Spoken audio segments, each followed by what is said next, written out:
como sociedad a nivel global estamos viviendo en medio de una especie de amenaza peligrosa que ha venido sobre nosotros por un virus. Nuestra sociedad está muy consciente de ese peligro y muchos otros peligros que enfrentan nuestras vidas. No olvidamos todo tipo de enfermedades, todo tipo de corrupciones y contaminaciones potenciales, toxinas. No olvidamos a terroristas, criminales que podrían dañarnos y de manera regular lo hacen por todo el mundo. Nos preocupamos por todo tipo de cosas porque la muerte puede venir en tantas maneras.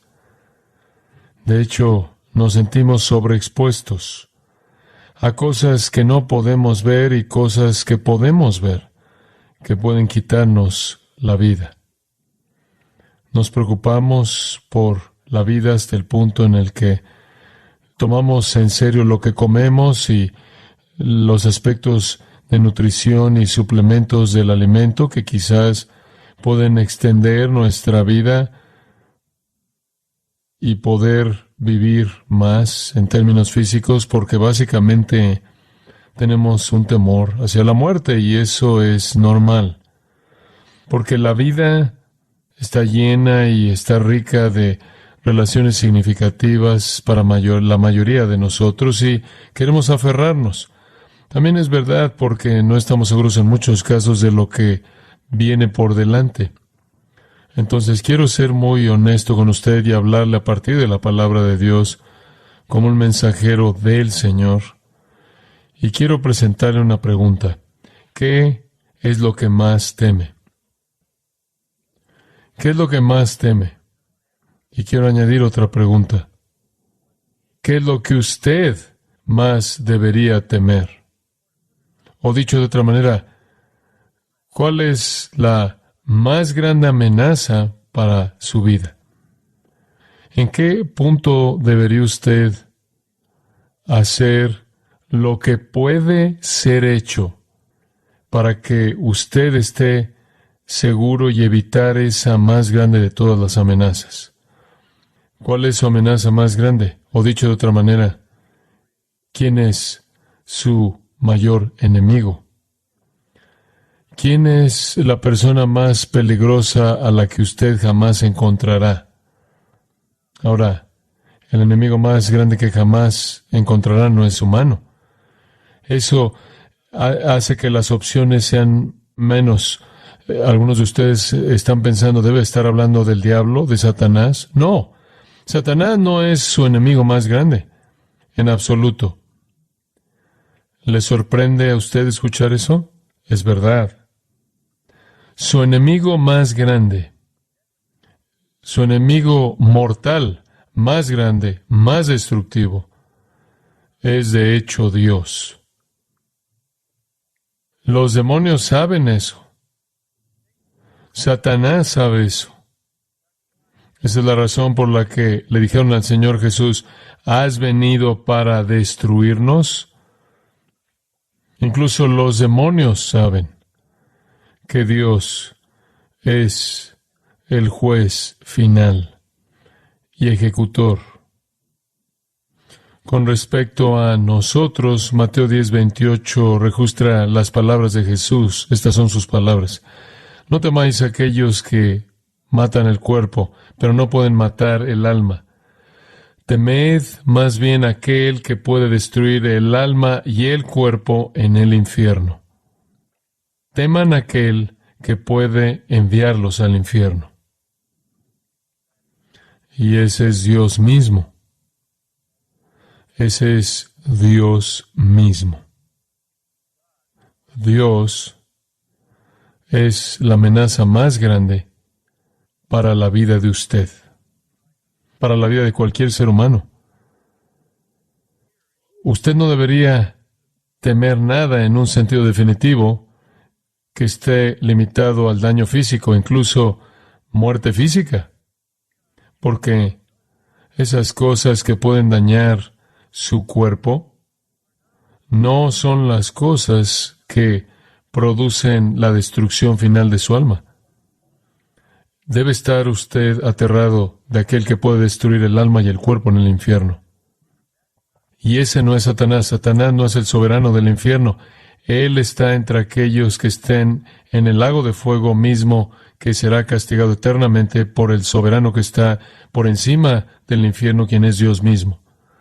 Honestamente, en nuestro país creemos que Dios es nuestro amigo, no nuestro enemigo. Constantemente clamamos a Dios y decimos con mucha frecuencia que Dios bendiga este país, que Dios bendiga Estados Unidos. Eso no es nuevo.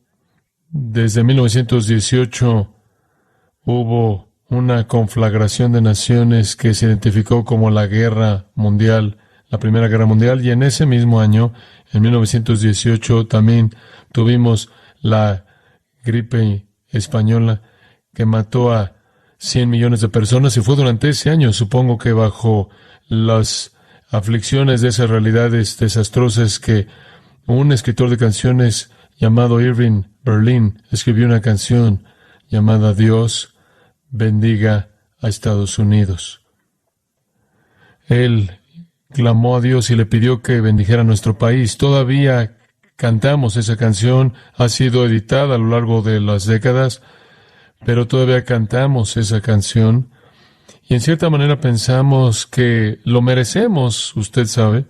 Pensamos que a Dios le cae bien Estados Unidos. Pensamos que somos dignos de bendición porque nos encanta la libertad, nos encanta la justicia. Hay cierta especie de bondad colectiva, filantropía, caridad, preocupación, compasión que caracteriza a nuestra nación.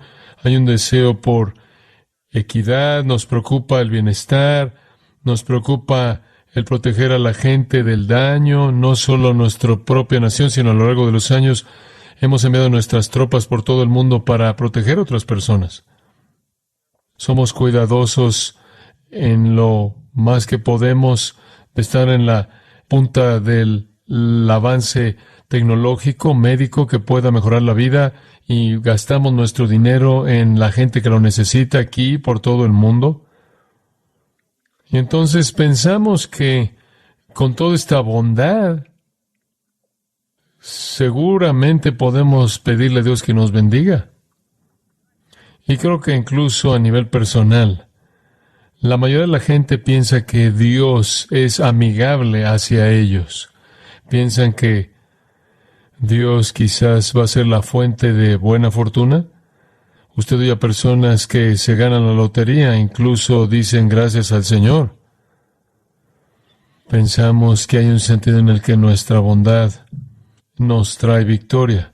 Alguien podría agradecerle al Señor porque gana un supertazón o una competencia de boxeo, y cuando algo sale bien en la vida, pensamos que esta es la bendición de Dios y en cierta manera me la merezco. Y cuando las cosas salen bien para nosotros, en cierta manera afirman la idea que Dios es nuestro amigo y Él nos está viendo de manera amable. Y por cierto, esta noción es apoyada por muchos cristianos y muchos predicadores cristianos que dicen con mucha frecuencia estos días que Dios ama a todo mundo y ama a todo mundo de manera incondicional y quiere ser el amigo de toda persona. Y algunas veces se oye como especialmente la gente que está en nuestro país. Después de todo, tenemos su nombre en nuestras monedas y en el saludo de nuestra bandera. Permítame echar a perder esa idea por un momento. Permítame traer algo de verdad en la imaginación sentimental de una manera de pensar así. La verdad es esta: Dios es nuestro peor enemigo. Nuestro enemigo mortal, peligro más fuerte, nuestro juez eterno y nuestro ejecutor, quien va a destruir el alma y el cuerpo en el infierno. Entonces la Biblia presenta de manera clara que la sabiduría comienza con temer a Dios. Proverbios 9:10 dice: el temor de Jehová es el principio de la sabiduría. Ahí es en donde la sabiduría comienza, con el reconocimiento de la función que Dios tiene en el universo, y esa es la función de juez. En el capítulo 8 de Proverbios, versículo 13, leemos esto: el temor de Jehová es aborrecer el mal. Entonces, el temor del Señor es el principio de la sabiduría. ¿Qué significa temer a Dios? Significa odiar la maldad, porque usted entiende no solo la naturaleza de la maldad, que es destructiva en un sentido temporal, sino el resultado de la maldad, que es destructiva en un sentido eterno. Si usted va a temer algo, tema a Dios. No tema lo que solo puede destruir su cuerpo, tema aquel que puede destruir el cuerpo y el alma en el infierno. Y eso es lo que la Biblia enseña. Él es exactamente aquel a quien el mundo le diría a usted que no le tema. Y muchos predicadores le dirían que no tema a Él. Él es su amigo. No es su amigo. Él es su enemigo. Usted tiene que temer más que nadie a Dios. Escuche lo que dice la Biblia. Porque Jehová vuestro Dios es fuego consumidor. Dios está airado con el impío todos los días. Dios dijo: yo también actuaré en furia, mi ojo no perdonará, ni tendré compasión, y aunque clamen a mis oídos a gran voz, no los oiré. Y después esto, una descripción de Dios misma en el capítulo 63 de Isaías: yo he pisado el lagar solo, yo los he pisado en mi enojo y los he pisado en mi furia. Su sangre ha salpicado mis vestimentas y he manchado todas mis túnicas, porque el día de la venganza está en mi corazón. Esa es una declaración de primera persona por parte de Dios mismo.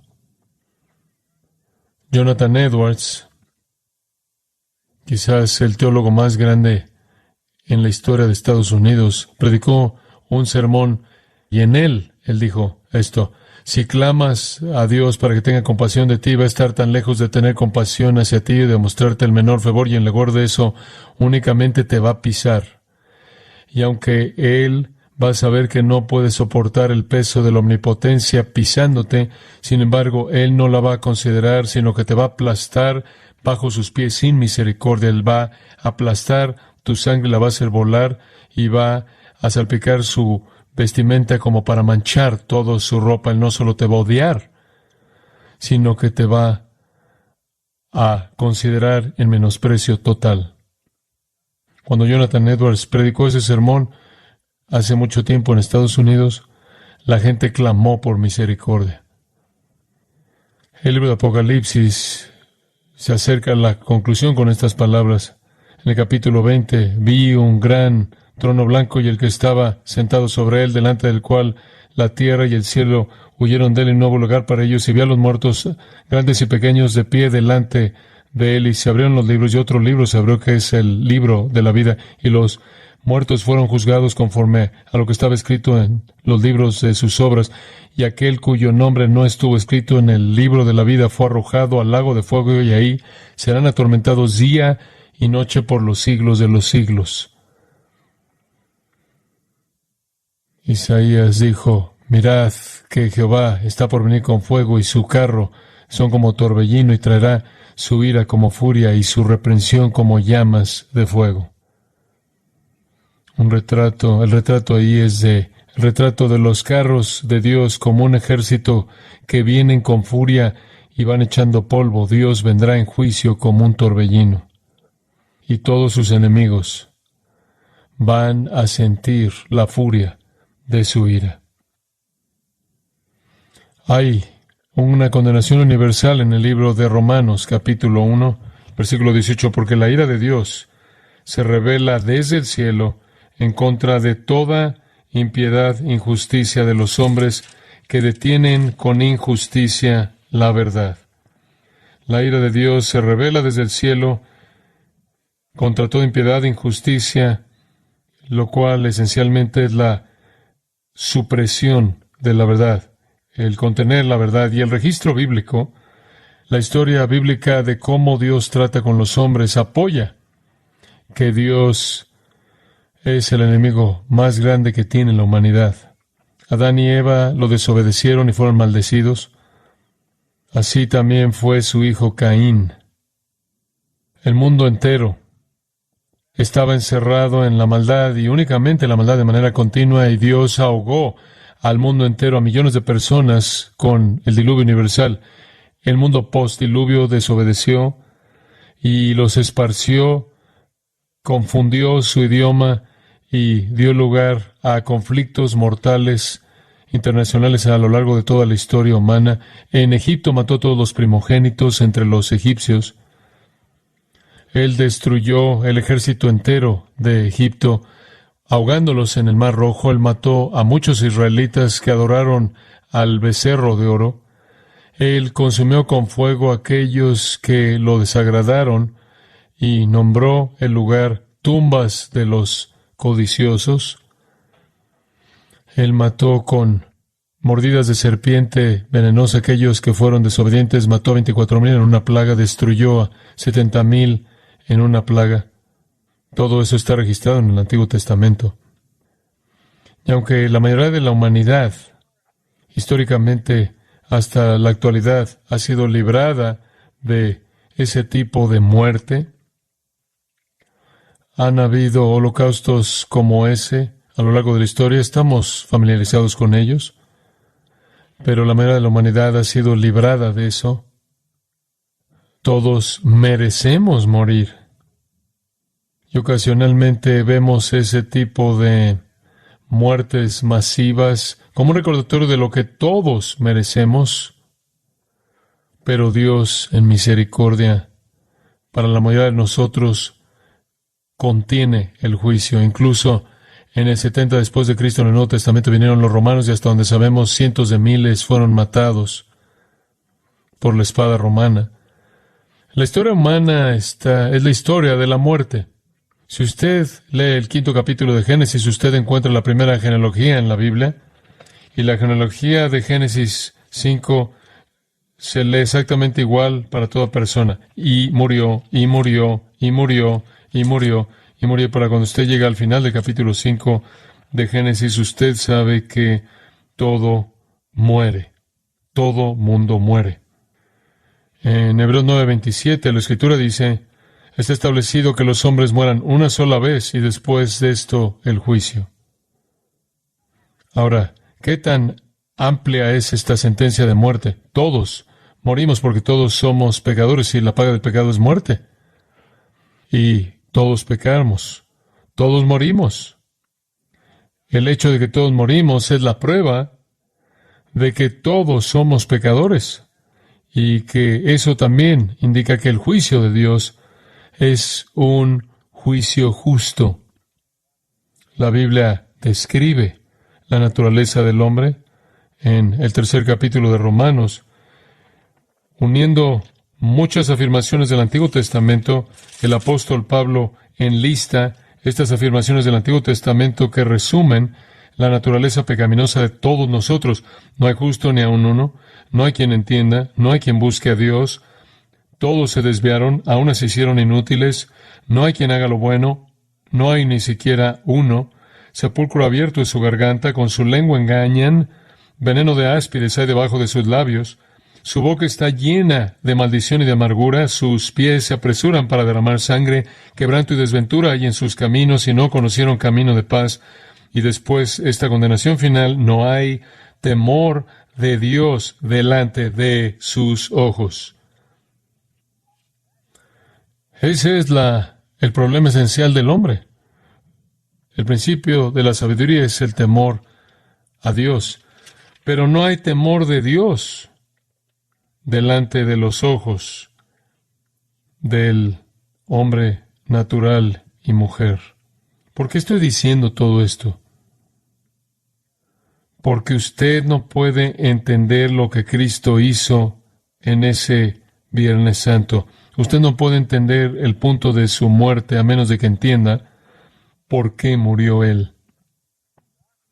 El Evangelio son buenas noticias acerca del perdón del pecado.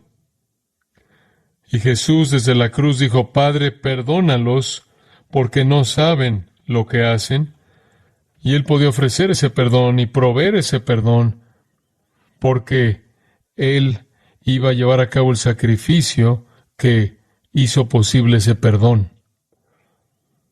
Mire, el Evangelio en el cristianismo no tiene que ver con una vida más feliz, un mejor matrimonio, una vida social más contenta, no tiene que ver con cumplir sus deseos o su potencial o ser todo lo que usted podría ser o quiere ser. No tiene que ver con terminar con su insatisfacción, realmente no tiene que ver con deshacerse de su vergüenza y sentimientos de culpabilidad. Todos tenemos una conciencia, todos nosotros. Y hay ocasiones cuando esa conciencia opera en nosotros de manera bastante dura, acusándonos. Es un regalo dado por Dios tener una conciencia, así como el dolor en su cuerpo es un regalo dado por Dios para que no se siga lastimando usted al punto de matarse. La conciencia le grita a usted y le dice, deja de conducirte de esa manera inmoral porque estás dañando tu alma. Pero el mensaje del Evangelio y el mensaje del cristianismo no es para que de alguna manera usted venza su culpabilidad y calle su conciencia activa. No tiene que ver con decir, bueno, realmente no eres lo que quieres ser, pero Jesús quiere hacerte todo lo que tú puedes ser. No. Eso ni siquiera es la esencia del pecado. La esencia del pecado no es definida por mis fracasos, por mis malas relaciones, por mis malas conductas. La definición del pecado no es cómo ofender a alguna otra persona, cómo daño a otra persona. Esa no es la esencia del pecado. La idea misma del pecado es que es una ofensa en contra del Dios Santo. Viola su ley e irrumpe y afecta a la relación de una persona con Él. El Evangelio no es acerca de arreglar su relación con usted mismo, sentirse mejor acerca de usted mismo. No es acerca de arreglar sus relaciones con otras personas. Es acerca de remediar su relación con el Dios Santo. Cuando David pecó, como recordamos en la Escritura, él pecó contra Betsabé. De una manera adúltera, pecó contra el marido de ella al matarlo. Él pecó contra toda persona que era parte de esa operación en complicidad para hacerlo, pero cuando derramó su corazón en el Salmo 51, él dijo, contra ti solo he pecado. Él vio el pecado no por lo que le hizo a él, produciendo culpabilidad y remordimiento. Él vio el pecado no por lo que le hizo a otras personas, sino por lo que le hizo a Dios. Como resultado de todo el pecado que ofende a Dios y viola la ley de Dios, todos estamos bajo el juicio de Dios. Tenemos que ver nuestras fallas, nuestra desobediencia, nuestras iniquidades, transgresiones y pecados a la luz de la santidad de Dios. Y si usted no las ve a la luz de eso, usted no las ve por lo que realmente son. El pecado no es un concepto social, no es algún tipo de fracaso personal. El pecado es un ataque en contra de Dios. Usted nunca sabe lo que es el pecado hasta que lo ve usted en términos de Dios. Y medirlo no a la luz de estándares humanos, sino a la luz de la norma de la santidad total de Dios y sus demandas para la vida de usted. Entonces lo que tenemos que entender es que la conciencia mala que lo convence usted de pecado quizás no sea ni siquiera la convicción de pecado, quizás sea un sentimiento malo porque las cosas no salieron como usted quiso. No es que usted necesita sentirse como un fracaso. Eso no es entender su pecado o sentirse miserable por sus malas obras. No, usted necesita entender que todo pecado es un acto abierto de rebelión en contra de un Dios infinitamente santo, y debido a que usted pecó, usted está bajo su condenación. Jesús no viene como algún tipo de superpsiquiatra para tratar de arreglar su relación con usted mismo y la gente que lo rodea a usted. Él viene para arreglar su relación con el Dios Santo. Estar convencido del pecado y convencido de que está mal como pecado es medir su vida por la ley misma de Dios y darse cuenta de que básicamente usted se ha rebelado contra su autoridad. Usted lo ha ofendido, usted lo ha desafiado, usted lo ha blasfemado incluso. El pecador necesita estar aterrado. No veo mucho de eso en la actualidad. El pecador necesita estar aterrado. No hecho sentir que Dios es su amigo, cuando el hecho es que Dios es el enemigo más mortal y peligroso que el pecador tiene. Para que un pecador sea traído a Dios debe ser una realidad aterradora. Entonces esa es la condición de todos nosotros. ¿Y qué hacemos al respecto?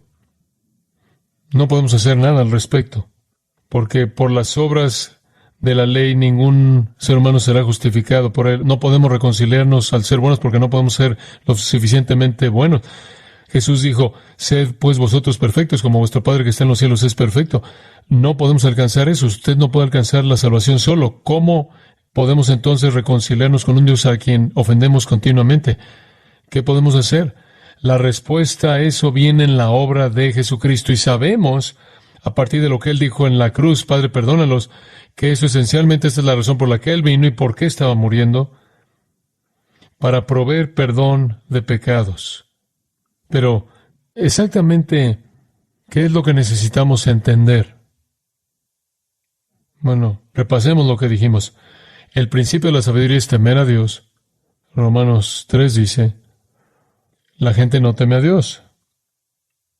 Temen prácticamente todo lo demás excepto por Dios. Temen las cosas que destruyen el cuerpo, pero no aquel que destruye el alma y el cuerpo en el infierno eterno. Entonces, clamamos a Dios para que nos bendiga, e ignoramos la verdad, digamos, del Salmo 13:15, que dice, Jehová bendecirá a aquellos que le temen. Jehová bendecirá a aquellos que le temen. Tenemos que cambiar nuestra perspectiva. El camino a la bendición comienza con un terror santo, un miedo santo de Dios, aquel que arroja a los pecadores al castigo eterno.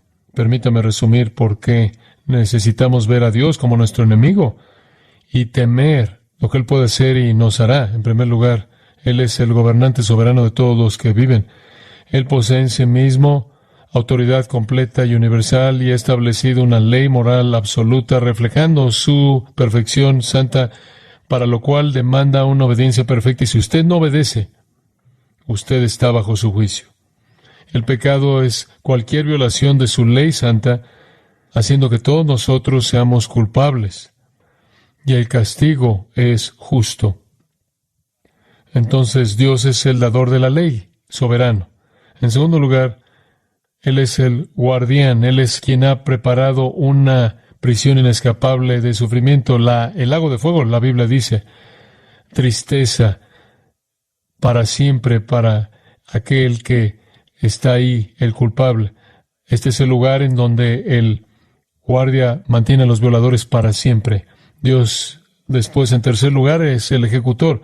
Él trae el juicio justo tanto del alma como del cuerpo. Él es el peligroso. Témalo. Tenga miedo de Él. Todo eso es crítico, esencial, para entender el significado de la muerte de Cristo. Hasta que usted no entienda lo que Le he dicho a usted, hasta este punto usted no puede entender el valor de la muerte de Cristo por nosotros. Y quiero que vea 1 Pedro 3:18, si tiene una Biblia, si no, simplemente escuche. Escuche lo que dice 1 Pedro 3:18, simplemente este versículo.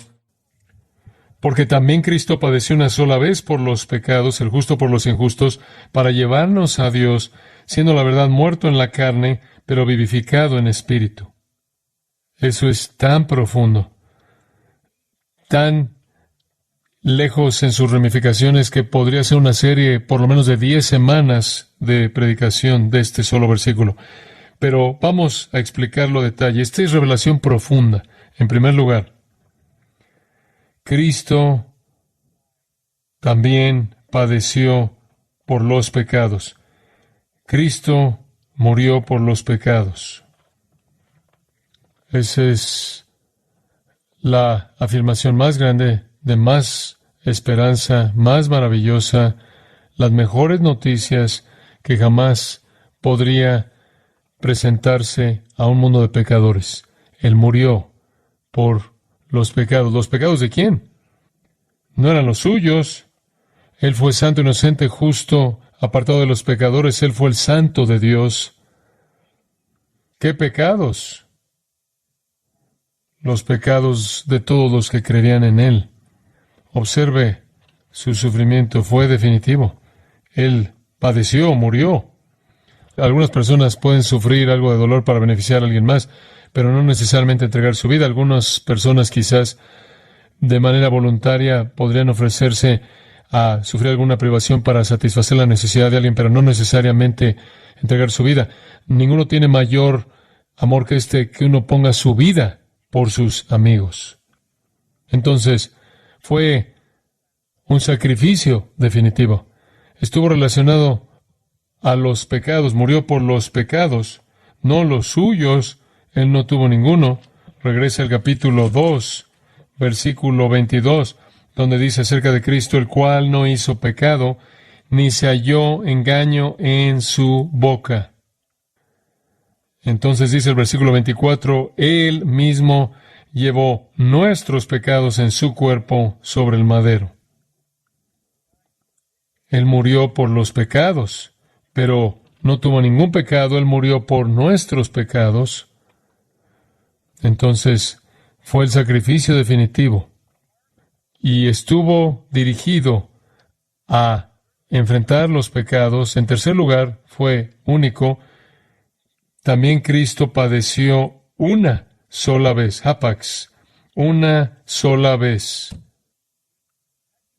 con una validez perpetua, cubriendo toda la historia sin necesitar que se volviera a repetir. Una sola vez. Eso es muy diferente del sistema sacrificial del Antiguo Testamento, en el cual se mataban animales toda mañana, toda tarde, diariamente, durante siglos, y ningún sacrificio animal podía quitar el pecado.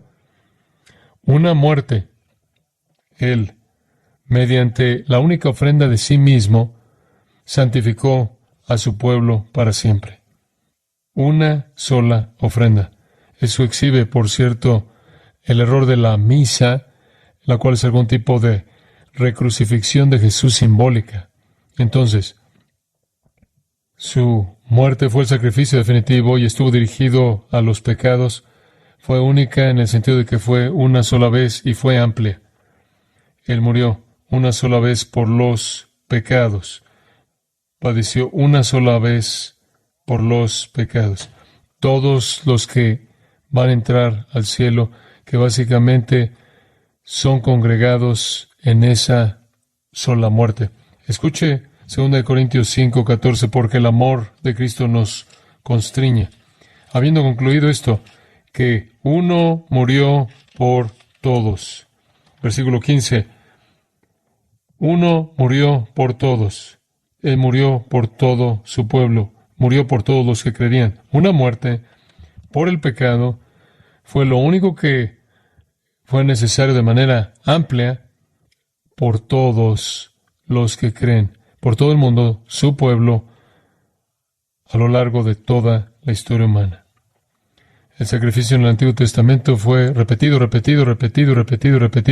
Sacrificio que fue ofrecido en el Antiguo Testamento cuando la gente traía su sacrificio al templo fue para cierta persona, una persona o una familia. Ningún sacrificio jamás fue para el mundo. Primero de Juan 2 dice, Él es la propiciación para nuestros pecados, y no solo para los nuestros, sino para los pecados de todo el mundo. Y claro que la meta del Evangelio, la meta de la muerte de Cristo es asegurar reconciliación para pecadores con Dios, porque sus pecados han sido pagados. Y ese es lo siguiente en este versículo 18, Él murió de manera vicaria, en lugar de el justo por los injustos. Otra manera de traducirlo, el recto por los que no son rectos. Mejor aún, uno justo por unos injustos. El justo muriendo por los injustos. Dios lo castigó a él por los pecados de todos los que jamás creerían en él.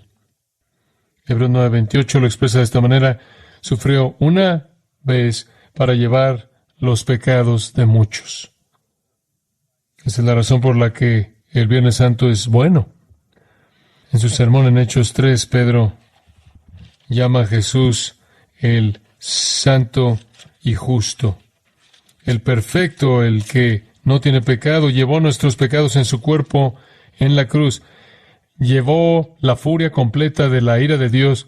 Llevó el infierno por nosotros. Dice usted, ¿cómo pudo Jesús absorber eso para todos los pecadores que creerían en Él a lo largo de la historia humana? La respuesta es que Él es una persona infinita y podía recibir un nivel de furia infinita de Dios, y Dios quedó satisfecho.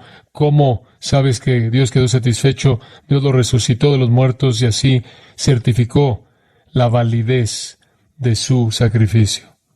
El Hijo de Dios salió de la eternidad y entró al tiempo para morir en nuestro lugar. Él reunió todos nuestros pecados. Dios lo hizo el objetivo para su furia, la ira eterna en contra de esos pecados, y como leemos en Isaías, la iniquidad de todos nosotros cayó sobre él, y junto con eso el juicio de Dios, y esa es la razón por la que estuvo oscuro desde la 6ª hora hasta la 9ª hora, conforme él absorbió la furia divina. Su sufrimiento entonces fue el definitivo. Él murió, quien fue el objetivo, quien estuvo relacionado con los pecados, fue único. Una vez fue amplio para todos, vicario, los justos por los injustos, y después fue eficaz. Regresa al versículo 18, para llevarnos a Dios. Reconciliación. Para llevarnos a Dios. Aquí está afirmado el propósito de la muerte de Cristo, para llevarnos a Dios. El verbo aquí es para presentar o proveer acceso o llevar a alguien a una relación. Literalmente usted podría traducirlo para presentarnos a Dios, o mejor aún, para darnos acceso a Dios. Jesús es aquel a quien Dios designó de manera oficial, el que abre la puerta, y abre la puerta al recinto del trono mediante su sacrificio, al haber llevado el pecado, y nos trae a Dios. De hecho, en Hebreos 2:10 dice que en su muerte Él estaba llevando a muchos hijos a la gloria. Esto es lo que estaba pasando en la cruz. Lo que es sorprendente, Pedro lo resume en este solo versículo. Él concluye, siendo la verdad muerto en la carne. Siendo la verdad muerto en la carne. Él, al haber muerto en la carne, Él murió por los pecados una sola vez, el justo por los injustos, para llevarnos a Dios. Él sufrió para traer reconciliación. Y por cierto, Él fue matado. Él fue a la verdad muerto en la carne, pero el versículo termina, pero vivificado en espíritu. Su cuerpo estaba muerto, su espíritu estaba vivo. Y como todos sabemos, salió de la tumba al tercer día en ese domingo glorioso. Esta es la importancia de la cruz. Esto es lo que hace que Dios sea nuestro amigo. Pero fuera de la fe en Cristo, fuera de creer en Él como Señor y Salvador, Dios es el enemigo de usted. Y Él, por mucho, es el peor enemigo que usted puede tener, porque su juicio es para siempre, para siempre. Entonces Jesús vino, enviado por Dios. ¿Para qué? Jesús, por el amor de Dios, nos salva de la ira de Dios. De tal manera amó Dios al mundo. El mundo que estaba bajo su ira, Él lo amó, que envió a su Hijo unigénito, para que todo aquel que en Él cree no se pierda, mas tenga vida eterna. Padre nuestro, venimos delante de ti ahora con gratitud. Las realidades profundas de la muerte de nuestro Salvador en la cruz no son entendidas por la mayoría de la gente. Algunos lo ven como una experiencia sentimental llevada a cabo por un buen maestro bien intencionado. Algunos lo ven como si Jesús estaba un poco equivocado y estaba en el lado equivocado de la situación y Él perdió su vida y murió como mártir. Pero sabemos que Cristo murió por pecados una sola vez y para siempre, el justo por los injustos, para llevarnos a ti, reconciliarnos, de tal manera que antes, habiendo sido enemigos, ya somos amigos, y no solo amigos. Jesús le dijo a sus discípulos, amigos que se vuelven hijos de Dios, amigos que se vuelven coherederos de Cristo, amigos para quienes está preparando un lugar en el cielo para gozo y satisfacción eternas en el cielo. Que esta verdad, por el poder del Espíritu Santo, se mueva en los corazones de aquellos que oyen, y que tú seas glorificado y honrado en nuestra respuesta, y te damos gracias en el nombre de nuestro Salvador, a quien amamos. Amén.